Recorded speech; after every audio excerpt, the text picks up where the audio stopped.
बुंदेलखंड का इलाका पानी के लिए हमेशा से ही एक बड़ा ही ऐसा इलाका रहा है कि जहाँ पर पानी को लेकर ख़ास तौर से दिक्कतें हैं। आज भी लोगों को दिक्कतें हो रही हैं, चाहे वो सिंचाई के क्षेत्र में हो, चाहे वो पेयजल के रूप में हो। लेकिन सरकार ने इन विगत कई सालों में अगर देखा जाए तो काफ़ी कुछ काम भी किए हैं। वहाँ पर कई इस तरह के ऐसे व्यक्ति भी हैं जो समाज सेवी भी हैं और उन्होंने पानी के क्षेत्र में एक बड़ा कह लीजिए बुंदेलखंड को बड़ा फ़ायदा पहुँचाया है। उनमें से हैं उमाशंकर जी और उनके प्रयासों को देखते हुए सरकार ने 2023 में उन्हें पद्मश्री से सम्मानित भी किया है। तो आज हम उनसे बात करेंगे, ख़ास बात करेंगे, उसमें ये जानने का प्रयास करेंगे कि किस तरीके से पानी की जो एक-एक बूँद को, जो बारिश की एक-एक बूँद को बचाया है। आज वो जो वहाँ पे जो तालाब हैं वो हैं, जो पहले कभी खाली हुआ करते थे, उनको भरने की कोशिश की है और बुंदेलखंड को आज हरा-भरा बनाने में आपका एक बड़ा अहम रोल है। तो हमारे साथ में मौजूद हैं, हम उनसे बात करेंगे जी। सर नमस्कार। नमस्कार। ये बताइए कि किस तरीके से आपने बुंदेलखंड की धरती को एक हरित धरती के रूप में और कह लीजिए वहाँ के जो उस रीली पथरीली इलाकों को आपने हरा भरा बनाने का काम किया?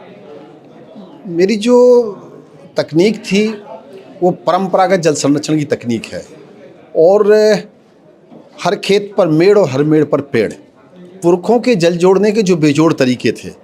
चूँकि मेरा जो प्रयास रहा है वो बगैर सरकार की सहायता का है। मैंने न कोई एनजीओ बनाई, न कोई संस्था बनाई, न कोई कार्यालय बनाया, न कोई ऑफिस खोला और मैं स्वयं में मैंने सोचा कि गांधी जी ने आज से करीब 70 वर्ष पहले, 80 वर्ष पहले कहा था, जब पानी का संकट नहीं था, कि प्रकृति आवश्यकता की चीज़ तो सबको देती है।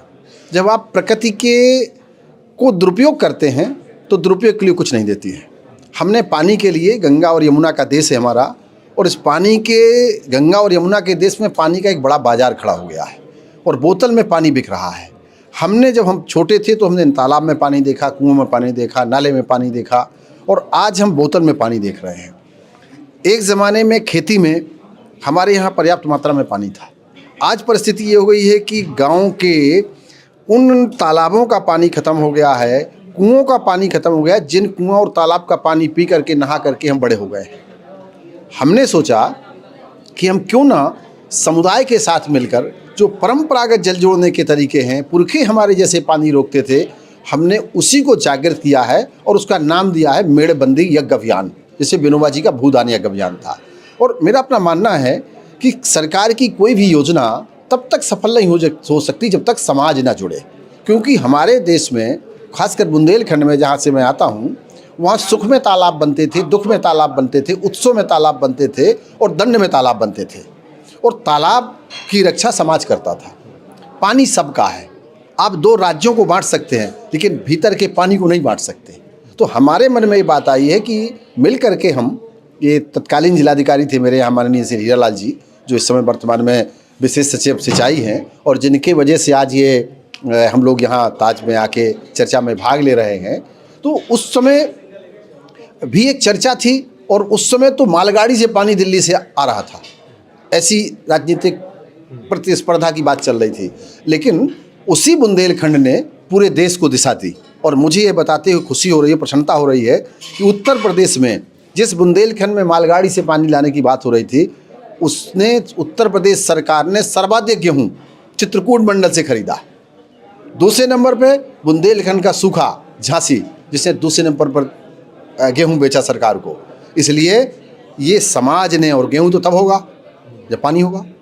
धान, जहां मालगाड़ी से, बांदा से बुंदेलखंड का मानिकपुर पानी जाता था और रोज ट्रेन से, डिब्बा से पानी जाता था, उसी बुंदेलखंड के राजापुर ने पिछले 5 वर्षों में 25 लाख कुंटल धान सरकार को बेचा है और ये समाज ने काम किया है। मैं नहीं कहता कि मैंने काम किया है, लेकिन मेरा काम तो ये था कि समुद्र में एक बूंद के बराबर प्रयास था मेरा पानी बचाने में। और ये है कि देश के माननीय प्रधानमंत्री आदरणीय नरेंद्र मोदी जी अपने प्रथम संकल्प में पानी की बात करते हैं और उन्होंने ये बात कही है कि कैच द रेन, वर्षा की बूंदें जहाँ गिरे वहीं रुकें। खेत का पानी खेत में, गांव का पानी गांव में, घर का पानी घर में, जंगल का पानी जंगल में। और उनके इस भागीरथी प्रयास को हम सब जैसे छोटे छोटे कार्यकर्ताओं ने मिल करके, लाखों कार्यकर्ताओं ने मिलकर उसे आगे बढ़ाया है। और बुंदेलखंड अब वो बुंदेलखंड नहीं रहा जिस बुंदेलखंड की लोग पलायन का बुंदेलखंड, सूखा बुंदेलखंड, भूखा बुंदेलखंड, प्यासा बुंदेलखंड, वो बुंदेलखंड नहीं है और ना ये बुंदेलखंड कभी था। इसकी प्रस्तुतिकरण ऐसा था। वो प्रस्तुतिकरण क्यों किया गया हम नहीं जानते। उस बुंदेलखंड में, जिस बुंदेलखंड के हर 10 किलोमीटर की परिधि में किले हों, किले पूरे भारत में इतने किले नहीं हैं, और जहाँ किले रहे वो गरीब नहीं हो सकता। जहाँ तुलसी पैदा हुए हों, जहाँ रहीमदास ने ये बात कही हो कि रहीमन पानी राखिए बिन पानी सब सून, पानी गए नो बुरे मोती मानुष चून, उस भूमि पर कबीर ने कहा है पानी की रा बुदबुदास मानुष की जात। उसी भूमि पर तुलसी ने कहा है कि 5 तत्व से बना शरीर क्षति जल पावक गगन समीरा। वो भूमि कैसे हो सकती है जल विहीन? लेकिन बुंदेलखंड में 35 नदियाँ हैं। बुंदेलखंड में बड़ी नदियाँ 3 निकलती हैं, यमुना जी वहीं से बुंदेलखंड से निकलती हैं, और लगभग 80,000 कुएँ हैं बुंदेलखंड में। दो यूपी एमपी के दोनों बुंदेलखंड को मान लिया जाए।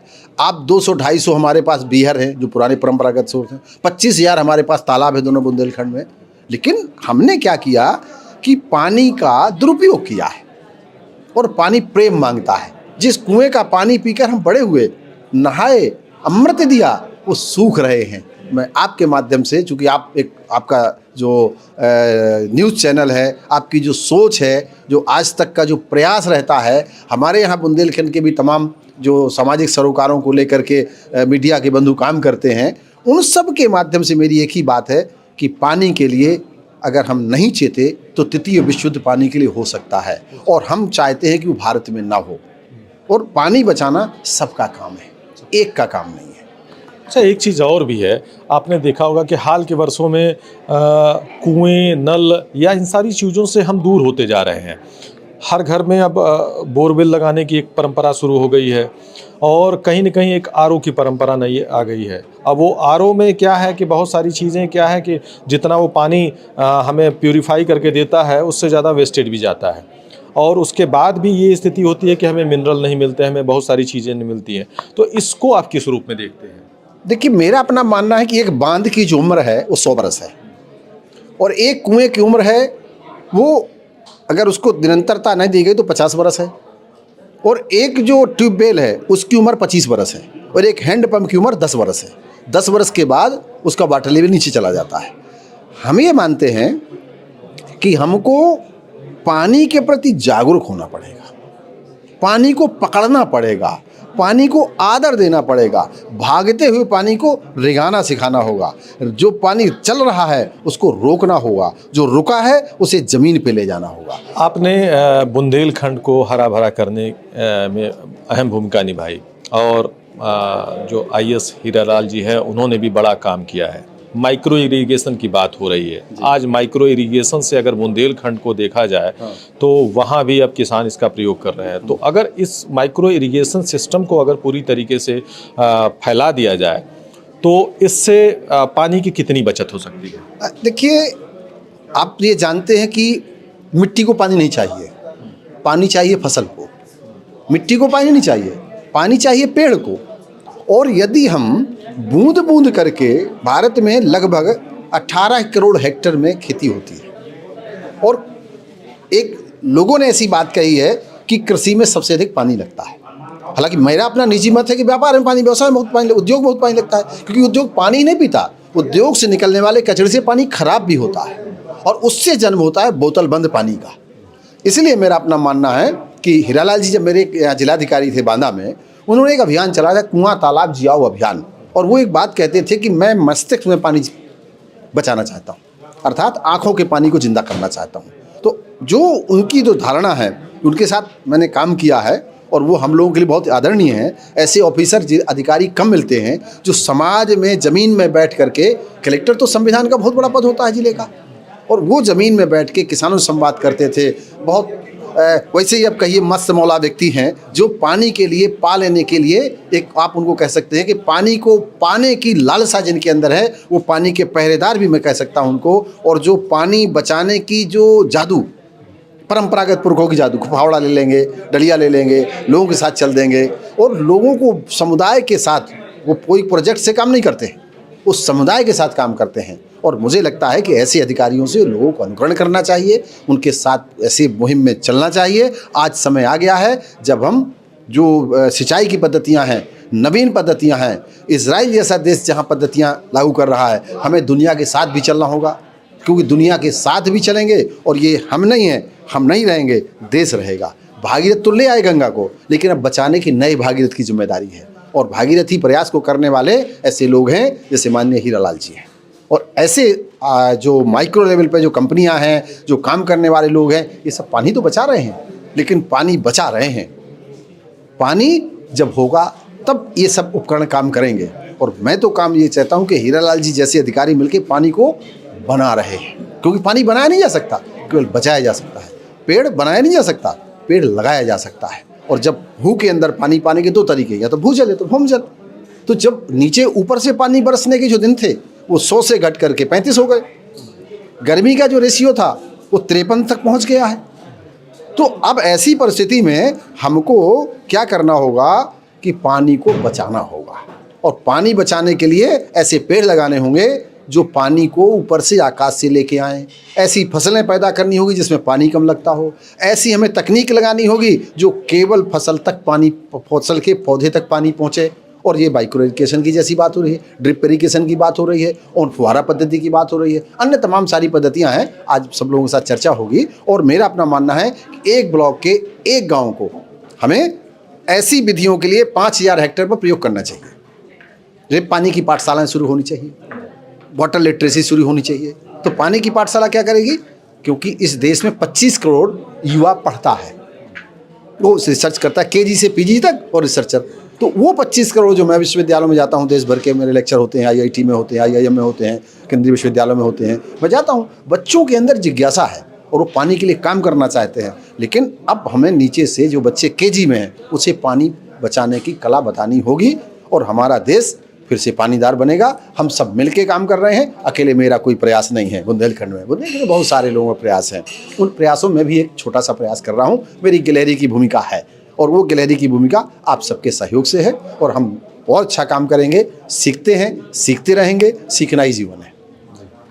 तो ये थे पद्मश्री से सम्मानित उमाशंकर पांडे जी, जिन्होंने बताया कि किस तरीके से पानी को बचाना है और लोगों के आंखों में जो पानी सूख रहा था उस पानी को भी बचाना है। क्योंकि जब पानी के महत्व को लोग समझेंगे तो निश्चित तौर पर पानी की अहमियत को भी समझेंगे, और पानी अगर रहेगा तो जीवन भी रहेगा। तो इन्होंने पानी पे 30 वर्षों तक काम किया, और जिनके कार्यों के बदौलत, जिनके प्रयासों के बदौलत बुंदेलखंड में आज बड़ा परिवर्तन आया है, और इसीलिए सरकार ने इन्हें पद्मश्री से भी सम्मानित किया है। धर्मेंद्र सिंह, किसान तक, लखनऊ। अगर ये वीडियो आपको पसंद आया है तो इसे लाइक जरूर करें। अगर चैनल अभी तक सब्सक्राइब नहीं किया है तो कर लें, और नोटिफिकेशन पाने के लिए बेल आइकन भी दबा दें।